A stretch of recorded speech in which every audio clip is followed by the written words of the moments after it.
Olá, eu sou o terapeuta Jadilson Torres, sou iridólogo, terapeuta sistêmico e também terapeuta integrativo. E nesse vídeo nós vamos falar sobre câncer de mama, casamento fracassado, separação e um filho, a filha com transtorno de personalidade. Aqui nós queremos contextualizar esse caso onde nós trazemos uma reflexão. Não trazemos um diagnóstico, não trazemos uma opinião, mas simplesmente uma reflexão sobre esses muitos eventos aqui que eu já acabei de mencionar, tá?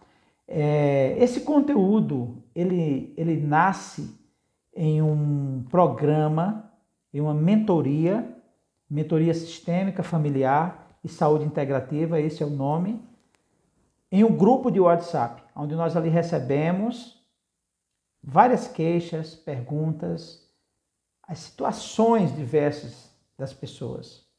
E nós respondemos em formas de áudio ou vídeo, como esse aqui. Então esse conteúdo, ele existe porque alguém trouxe esse assunto. E nós refletimos um pouco sobre isso, tentando, quem sabe, ajudar a essa pessoa. Você também pode fazer parte desse grupo, você pode entrar nesse grupo de WhatsApp por meio de um link. Esse grupo é totalmente silencioso, nós não temos nenhuma interação ali e você pode participar. Estando ali, você pode mandar sua queixa, sua pergunta para um número privado, onde eu mesmo vou ouvir o seu áudio ou ler a sua mensagem e aí preparamos um conteúdo como esse em resposta àquilo que você está procurando, que você busca diante daquilo que você está vivendo.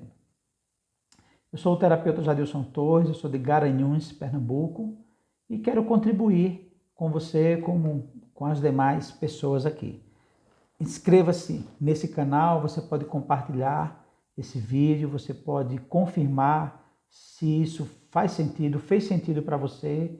Confirme, dê um joinha, compartilhe esse vídeo e se inscreva nesse canal, tá ok? Então, eu gostaria de iniciar contextualizando um pouco para vocês aqui sobre o que nós vamos falar, tá? Então, estou com a minha colinha aqui, isso vai me fazer ser mais direto, mais preciso e a gente vai ganhar tempo aqui. Do que nós vamos falar aqui? Bom, toda essa história, toda essa experiência aqui compartilhada traz uma separação, um casamento que fracassou, uma separação, um câncer de mama e uma filha que surge com transtornos de personalidade. Em uma idade muito específica, a mãe observa que algo está errado. Então, eu não sei qual era a sua expectativa quando você pensou em casar-se. Você é casado? Você é casada? Você se preparou para isso? Você idealizou algo? Você teve a garantia de que tudo iria transcorrer bem? Sabe, é como uma empresa. Os empresários, eles são tomados, né, por uma ambição, eu falo isso no sentido positivo, né, da palavra, eu falo de forma adequada, por um sonho, uma meta. Então ali ele tem algumas características que acabam o influenciando para que ele não seja outra coisa, a não ser um criador, um idealizador, um empreendedor, alguém que vai dar oportunidade para diversas pessoas. Só que o empresário, esse desejo de ter uma empresa, de ser um empresário, de contribuir, isso não traz para essa pessoa a garantia de que ele terá sucesso. Então, ele acaba encontrando muitas dificuldades E diga-se de passagem, um empresário que nunca faliu, nunca quebrou, como nós conhecemos, enfim, nunca teve dificuldades financeiras ou até mesmo no relacionamento dos seus colaboradores, ali com seus colaboradores, fornecedores, enfim. Ele simplesmente, ele não existe. Qual empresário que entrou nesse mar e nunca passou por uma tempestade? E muitos até, eu acredito que a maioria desses empresários, eles não foram nem mesmo preparados, eu diria assim, eles talvez não se formaram em administração, economia, ou vários cursos como no Sebrae e assim por diante. Eles são tomados por esse desejo e eles têm tanta certeza que aquele empreendimento vai dar certo. E lógico, muitos são bem-sucedidos, outros passam por muitas provações e ainda permanecem, e aí eles seguem empreendendo, crescendo e se tornam pessoas maduras, experientes naquilo que fazem. Exatamente assim é o casamento, a união de duas pessoas, a união de dois diferentes, as duas pessoas. Esses indivíduos são totalmente diferentes. E é assim que é o casamento. E talvez o que essas pessoas trazem como um modelo seja ou uma família fracassada, onde ela olha para os pais e elas dizem: eu não quero que o meu casamento seja assim. Ou então, elas olham para o casamento bem-sucedido dos pais e dizem assim: eu quero que meu casamento, a minha família, seja exatamente assim. Então, quais são as referências que nós temos quando nós vamos entrar aí em um casamento e nos unimos a uma pessoa diferente? O que tem exatamente por trás daquilo que nós desconhecemos?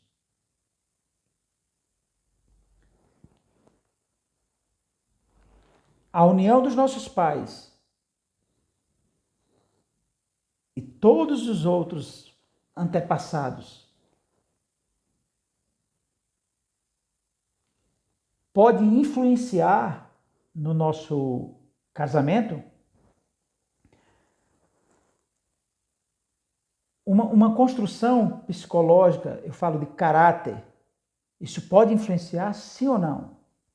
Sim, com certeza você concorda com isso. O que mais pode influenciar na minha união, no meu casamento, para que ele não venha a fracassar? Os vínculos anteriores podem influenciar? Sim ou não? Então nós queremos apenas trazer uma reflexão, não é um julgamento. Esse é o lugar que nós não julgamos, tá? Esse não é o lugar onde tem certo e errado. Ele estava certo, ela estava certa, ou ele estava errado, ou ela estava errada. Eu sou inocente. Esse não é o lugar que nós julgamos, tá? Estamos totalmente neutros quanto a isso. Nós sabemos que as relações, quando elas são comprometidas, nós teremos sim consequências. E sobre essas coisas nós queremos falar um pouco aqui. Provavelmente nós começamos a conduzir, né, a pilotar esse Boeing, esse grande avião que é o casamento, sem uma garantia de que pelo menos um ajuste no percurso nós teremos que fazer. E parece que a maioria dos voos, eles sofrem ajustes, mesmo tendo o destino confirmado. Claro, quando nós vamos voar, nós fazemos uma viagem assim, não é? Estamos ali e um dos primeiros passos ali, o comandante ele já nos orienta quanto ao nosso destino. Nós sabemos exatamente para onde nós estamos indo, mas sempre há algum ajuste ali. Então, isso é meio que imprevisível, mas há de haver algum ajuste. E aí, por causa dessa indisponibilidade ou não aceitação de possíveis ajustes, eu prefiro cancelar o meu voo. Só que eu já estou dentro do voo, eu já estou voando. E simplesmente desistir ali trará consequências. Então, espero ter colocado aqui um pensamento, né, uma reflexão, antes de nós entrarmos naquilo que realmente queremos falar nesse vídeo aqui. Tá ok? Então, qual é o caso do que nós vamos falar? Então, falamos de uma pessoa com transtorno de personalidade, atualmente um pouco mais de 30 anos de idade, tá? Que não conheceu o pai. Os pais se separaram quando, por incrível que pareça, essa criança estava apenas há uma semana de nascer. Eu deixo aqui uma pergunta.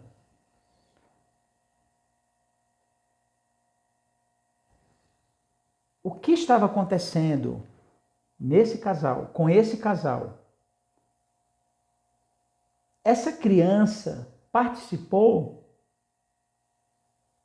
talvez, de todas as situações que geraram ali alguma tensão, enfim. Todos nós sabemos do que eu estou falando aqui, tá? Certamente não temos ninguém ingênuo quanto a isso, né?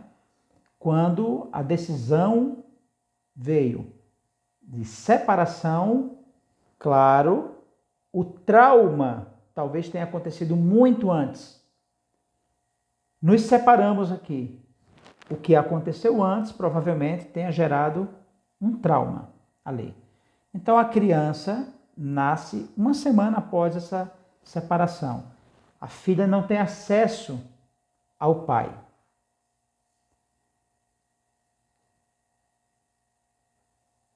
Na idade de 10 anos, a mãe percebe os sintomas. Há algo errado ali. E é muito significativa essa idade. De 0 a 7 anos, nós temos ali uma estrutura, né? A criança está vivendo seu primeiro setênio. Porém, de 7 a 14, aos 10 anos, ela já começa a ver com os olhos dela. Ali, ela já tem o seu ponto de vista. Ela quer ser vista ali. Ela percebe algo.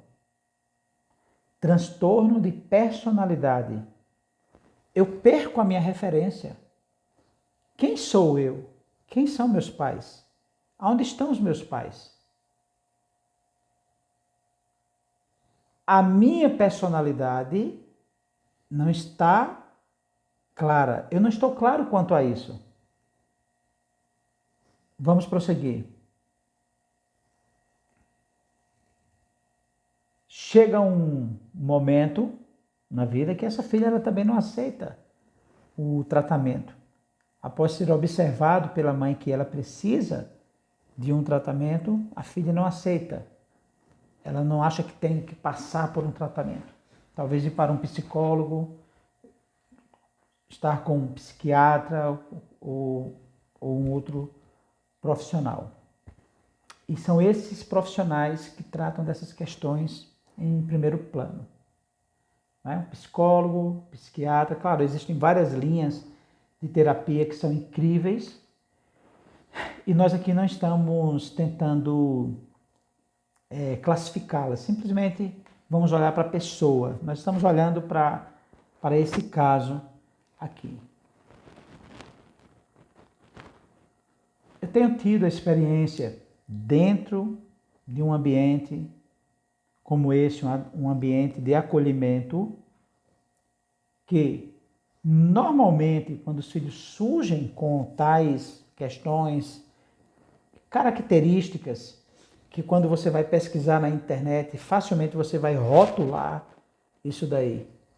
Então, há uma tendência de que nós olhemos para isso, para, por assim dizer, o rótulo. Olha, esses sinais, essas características, nos leva a crer que essa pessoa tenha tal problema. Então, agora você imagine, quando eu vi essa mensagem, e eu tive ali eu recebi nesse texto um termo muito conhecido. Ele realmente é muito conhecido de todos. Se vocês me permitem, estou conversando aqui com vocês, como amigo. Então, nesse momento eu estou aqui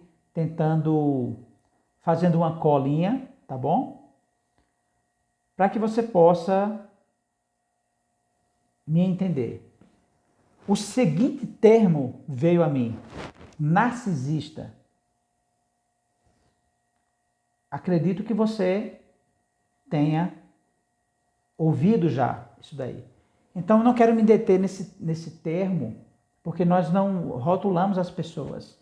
Então, é muito simples. Imagine 10 pessoas, 100 pessoas. Eu olho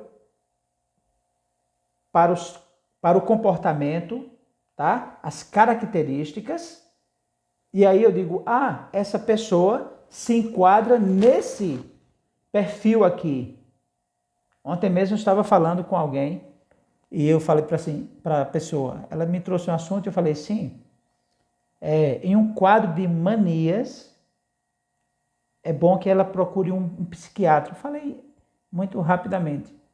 Então veja, nós classificamos pelos sintomas, pelas características.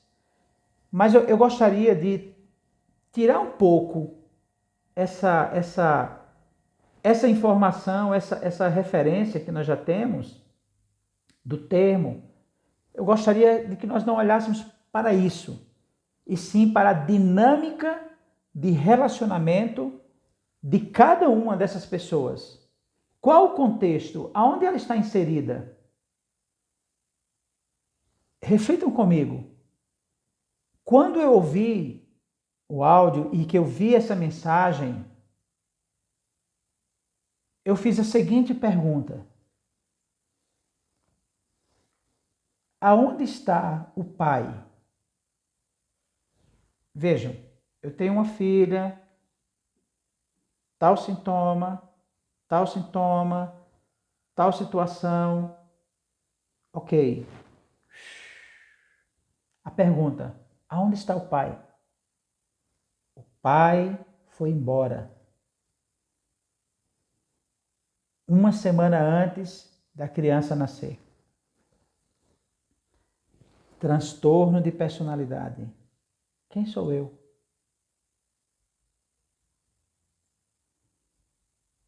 Isso está definido? Qual a referência que eu tenho? Me falta algo? Sim ou não? Sim, me falta algo. A pergunta lá no interior, lá de uma forma gritante nessa jovem é: aonde está o meu pai? Cadê o papai? Então, os filhos são 50% pai, 50% a mãe. Em tal experiência, talvez o pai foi embora, a mãe fica, nutre, cuida e essa pessoa consegue avançar. Talvez por isso essa criança deveria amar muito mais a mãe do que o pai. Porque o pai é pai ausente. O pai foi embora. O pai não a amava, deixando uma criança, deixando a mãe. Então, quando nós olhamos para isso, nós então talvez tenhamos o pensamento, né, a garantia de que essa filha deveria amar muito mais a mãe do que o pai. Mas o amor nas crianças nós chamamos é um amor cego. Essa criança, hoje uma mulher, busca pelo pai. Porque o pai tem o direito de pertencer. A mãe permitiu, a mãe carregou, a mãe nutriu, a mãe sustentou a vida. A mãe, desde o início, disse: eu concordo que você venha. O seu pai lhe deu a vida e eu a sustento e eu vou te dar a oportunidade de vir. Então essa criança, como já disse, que agora é uma mulher, ela está à procura do pai. Sem nenhuma dúvida. Aonde está essa referência? Que faz com que ela tenha transtorno de personalidade. Quem sou eu? Isso não está claro para mim ainda.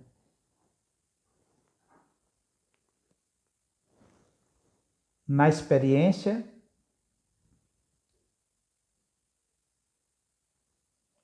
a filha, por um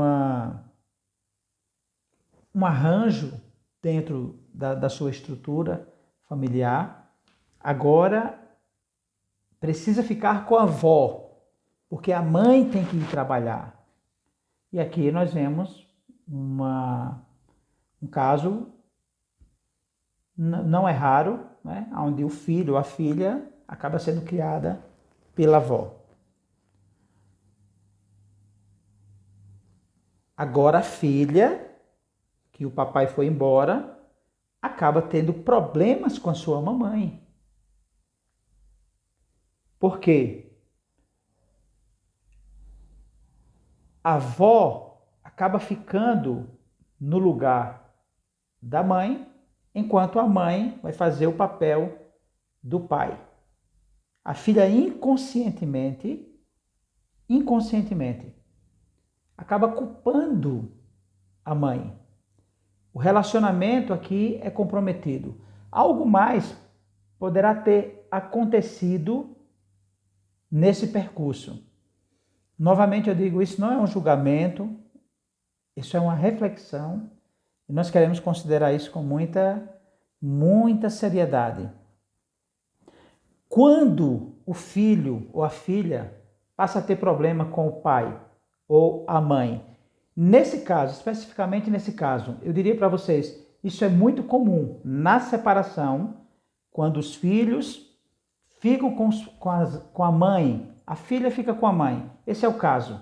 Esse é o caso que nós estamos falando aqui. A filha fica com a mãe. Isso é muito comum. Por alguma razão, a mãe impede o acesso do filho, da filha ao pai. O acesso é barrado, há dificuldades ali. O trânsito não é livre. A filha não foi para o pai. Inconscientemente, essa filha agora culpa a mãe por isso. Pelo quê? Pelo fato do papai ter ido embora. Nós podemos olhar para isso. É como se a filha estivesse perguntando pelo pai, tá? Nesse caso, nós podemos dizer que, usando uma das leis sistêmicas, uma das leis do amor, como nós já falamos em vídeo anterior, o pai está excluído e o pai tem o direito de pertencer. Independente de certo ou errado. Não que eu concorde, mas Isso é um fato. O que é um fato? E o que eu não concordo? A separação. Eu não estou dizendo que deve ou que não deve. Não, não é isso que eu estou querendo falar. Estou falando que em uma separação, nós não sabemos como fazê-lo. Normalmente, nós falamos, o casamento fracassou. Mas eu tenho consequências na família? Sim ou não? E os vínculos? O casamento fracassou. Eu sinto em dizer, a família fracassou. Os vínculos permanecem. Os vínculos permanecem. Então vamos considerar que exatamente como foi. Foi assim que aconteceu. O casal não permaneceu. Mas eu pergunto, e quanto aos pais? Então, se a filha pudesse, teria dito, o problema de vocês eu deixo com vocês. Quanto a mim, eu sou apenas a menina. Eu sou apenas a filhinha do papai e da mamãe. E normalmente, os filhos entram e ficam na situação como objeto de raiva, de ódio de algum dos parceiros ali. Não é tão fácil assim. Não é apenas assinar um divórcio, mas não é mesmo. Isso é algo... eu já dei esse exemplo antes. É como se você colocasse ali dentro de uma caixa de fósforo todas as famílias, as duas famílias envolvidas. O pai e a mãe, né? O marido e a mulher, apenas um casal. Se torna uma família quando vem o primeiro filho. Ali você tem a sua família atual. Mas você traz junto com a sua família de origem. Os avós dessa criança, os tios e assim por diante. Veja, dois destinos aqui se unem. Duas famílias. Gerações e gerações passadas. Pegamos tudo isso, colocamos ali dentro de uma caixa de fósforo e lançamos uma dinamite ali dentro. Será que esse impacto afeta somente esse homem e essa mulher que decidem o casamento fracassou? Não. Os filhos tomam o campo emocional dos pais. Os filhos, eles querem salvar os pais. Então, que tal? Eu poderia até mesmo, como filho, inconscientemente adoecer para trazer os pais. Eu poderia repetir esse padrão. Isso eu poderia perpetuar simplesmente isso como um padrão. E aqui eu sempre faço a pergunta. Quando algo vem a mim dessa forma, então eu faço a seguinte pergunta. Quem mais ou com quem mais você provavelmente está me entendendo? É possível que nós experienciemos aí uma repetição de padrão. E isso lá na frente, nós vamos ver que está muito ligado a essa questão do câncer aí. Então, aqui nós queremos tirar a seguinte lição. Quanto à filha, quanto ao comportamento excessivo, eu sempre cito isso, isso é uma palavra de Freud, não é? Da psicanálise. Por trás de um comportamento excessivo, há sempre um conteúdo reprimido. Qual é o comportamento excessivo? Transtorno de personalidade. O que está reprimido ali? A pergunta é, aonde está o meu pai? O pai está excluído. O acesso do pai à filha pode ter sido barrado. Então você pode falar assim, não, isso foi muito bem resolvido, ele tem acesso total e passa muito tempo com a filha, o relacionamento é muito bom. Mas aqui nós estamos falando de uma coisa muito mais profunda. Nós estamos falando de postura, e postura é interna, tá bom? A mãe, isso não é um julgamento, isso é uma pergunta. A mãe desvaloriza o pai? A mãe que tem críticas contra o pai? Então, a filha é desvalorizada e criticada pela mãe no pai. Como todos nós temos o direito de pertencer, a família é algo impressionante. Nem a morte acaba com o vínculo. Eu já citei isso algumas vezes, por isso vocês me conhecem e eu vou repetir isso daqui, tá bom? Apenas como exemplo. Quando eu perdi o meu pai, em 1982, eu tinha 5 anos de idade. Há 42 anos atrás. Esse homem, ele deixou de ser o meu pai porque ele morreu? Nem mesmo a morte interrompe o vínculo. O vínculo na família, por assim dizer, é eterno.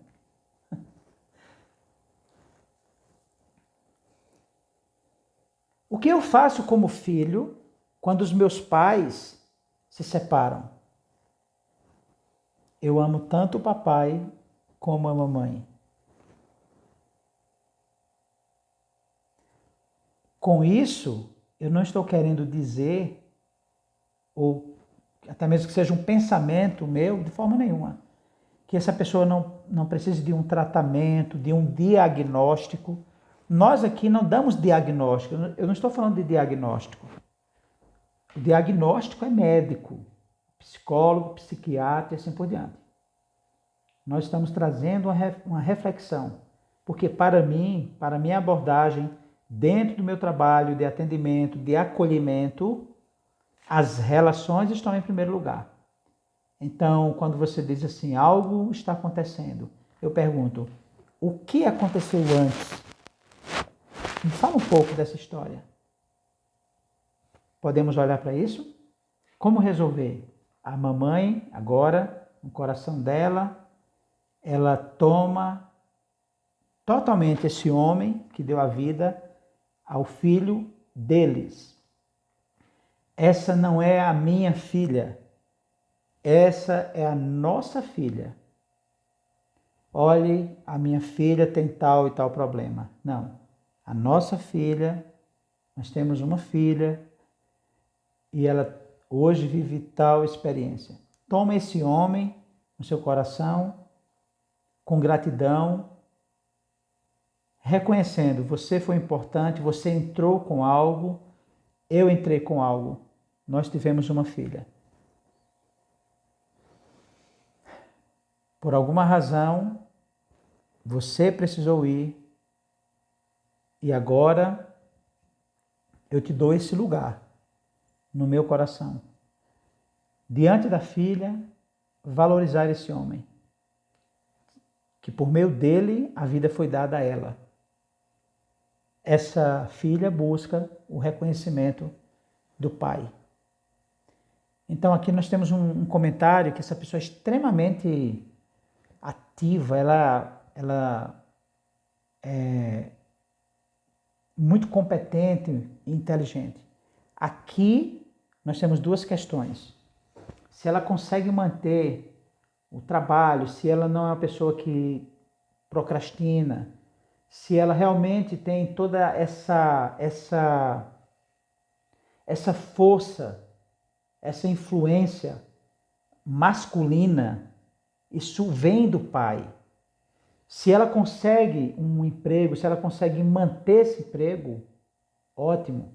Quando ela passa a ter dificuldades em manter o trabalho, em ganhar dinheiro, em crescer, em realmente ir para a vida, isso diz respeito a essa falta, a falta da função paterna.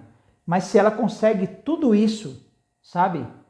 mas estando realizada, ela não consegue manter essas coisas por conta do relacionamento, isso tem a ver com a mãe. Então essas coisas precisam estar alinhadas. Então fica a pergunta, onde está o pai? O pai agora deve ser valorizado. Isso nós estamos falando aqui daquilo que precisa acontecer no coração da mãe. A mãe está em questão. Quando você traz, olha, eu tenho uma filha que o meu marido assim, a minha esposa acontece isso daqui, está acontecendo assim. Na verdade, o que está em questão é a tua dinâmica, não a dela, não a dele, não a do esposo, não a do esposo, da esposa. É você que está sendo ouvida, atendida, acolhida. Quem está fazendo a terapia? É você e não a filha. Precisa olhar para isso aí. Então, eu costumo falar o seguinte. Com essa abordagem, nós não olhamos apenas para você que está aqui. Nós olhamos para o seu sistema. Então, pode haver aqui um padrão de lealdade dessa mãe a algo que tenha acontecido no seu sistema. Então, nós não conseguimos nos aprofundar tanto. Então, eu faria uma pergunta. Como foi com a mamãe? Ou seja, com a avó dessa criança que agora é uma mulher que tem transtorno de personalidade. Qual a experiência dos pais? Como foi com os pais?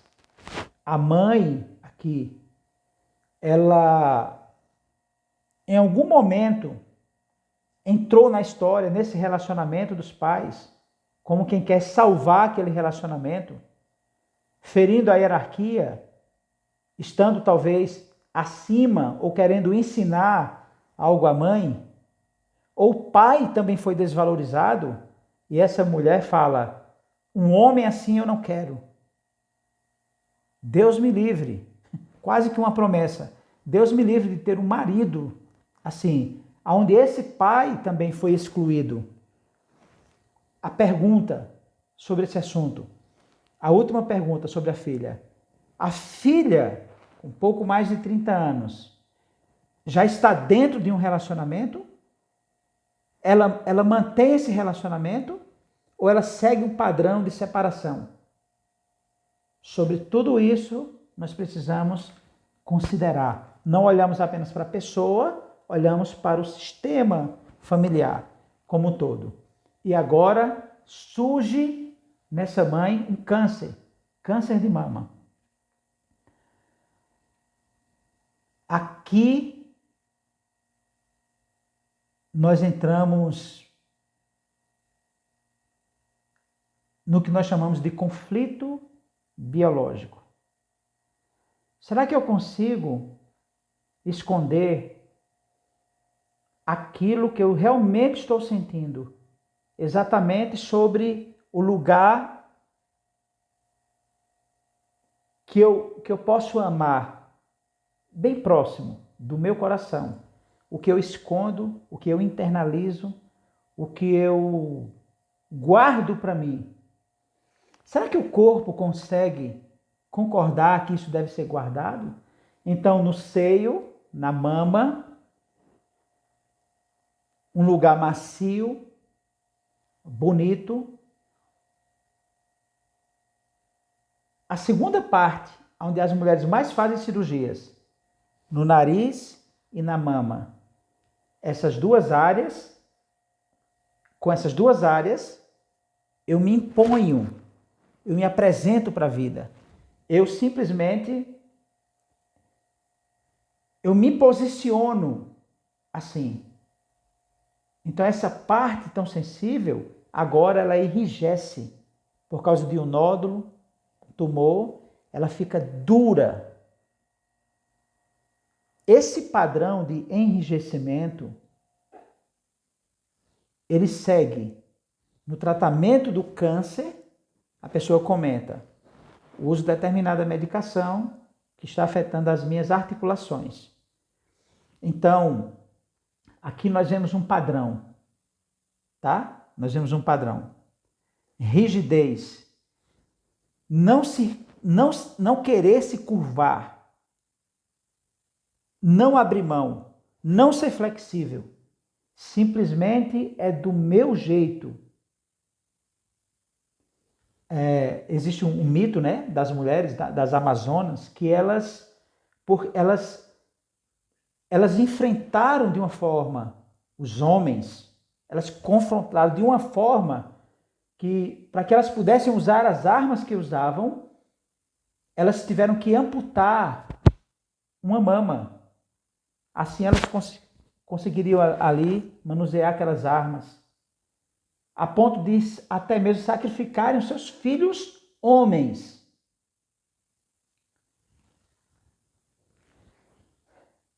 Toda a sensibilidade, toda a capacidade de gerar, de amar, de nutrir e de ser desejada. Isso tem muito a ver com o aspecto feminino, aonde algo aconteceu nesse casamento que eu queria tanto, que eu projetei que seria um voo tranquilo, que uma semana antes da nossa filha nascer, vem uma separação. Então a capacidade de nutrir, de ser mulher, de ser mãe, e não apenas ser mãe, mas ter uma família. Eu sofro com aquilo. Aquilo é inesperado, é impactante, o que nós também chamamos de trauma. Com isso, toda a saúde é afetada. A área que eu nutro, que eu dou prazer, a área talvez mais bonita, eu falo isso com respeito de uma forma muito adequada. Agora ela é afetada. Por quê? Porque talvez eu tenha a minha maternidade, a área do prazer e, por assim dizer, dos relacionamentos totalmente afetada. Quando nós temos um problema na nossa relação, no nosso casamento, as relações são afetadas. O prazer é afetado. A capacidade de nutrir é afetada. Então vem todo um procedimento, uma medicação, tratamento para o câncer que agora afeta as articulações, rigidez, dor, corpo ácido.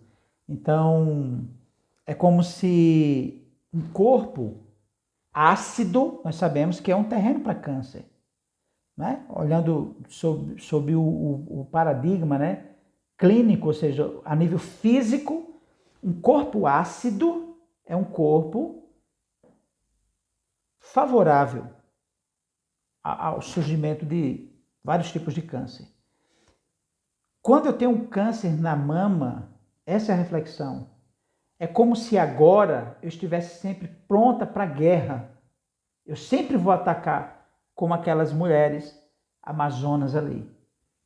Eu quero o meu lugar, eu sou independente, enfim, eu estou pronta. Eu guardo isso em mim, mas o corpo quer botar para fora. A parte que era tão sensível, agora ela enrijece. Então, quando nós falamos, quando nós calamos, a nossa alma, o nosso corpo chora. É assim que nós vemos. Então, poderíamos aqui falar sobre o que fazer para diminuir essa dor, um tratamento natural, usando recursos da naturopatia? Sim, mas não é o nosso objetivo. Esse é um corpo ácido. Um corpo cheio de dor é um corpo inflamado, é um corpo ácido. Há muito que pode ser feito por isso. Então aqui nós temos um padrão não apenas físico, mas nós temos um padrão psicoemocional. Talvez essa pessoa ela seja rígida, ela seja inflexível, ela simplesmente ela não dá o braço a torcer. Mesmo que isso lhe custe tanto. O que foi comprometido aqui, desde o início? As relações, a terapia sistêmica familiar. A iridologia é um universo de possibilidades para que a gente possa identificar a origem de questões físicas, emocionais e assim por diante. É simplesmente um universo. Porém, aquilo que mais me chamou a atenção na iridologia e veem as bases sistêmicas como uma luva e uma mão que complementam essa abordagem, essa visão, a ponto de ser tão assertivo, é que a maioria dos traumas diz respeito à questão familiar, às relações. Possamos considerar as relações entre nós, o nosso sistema familiar, tomando o nosso lugar. Eu sou apenas a mamãe,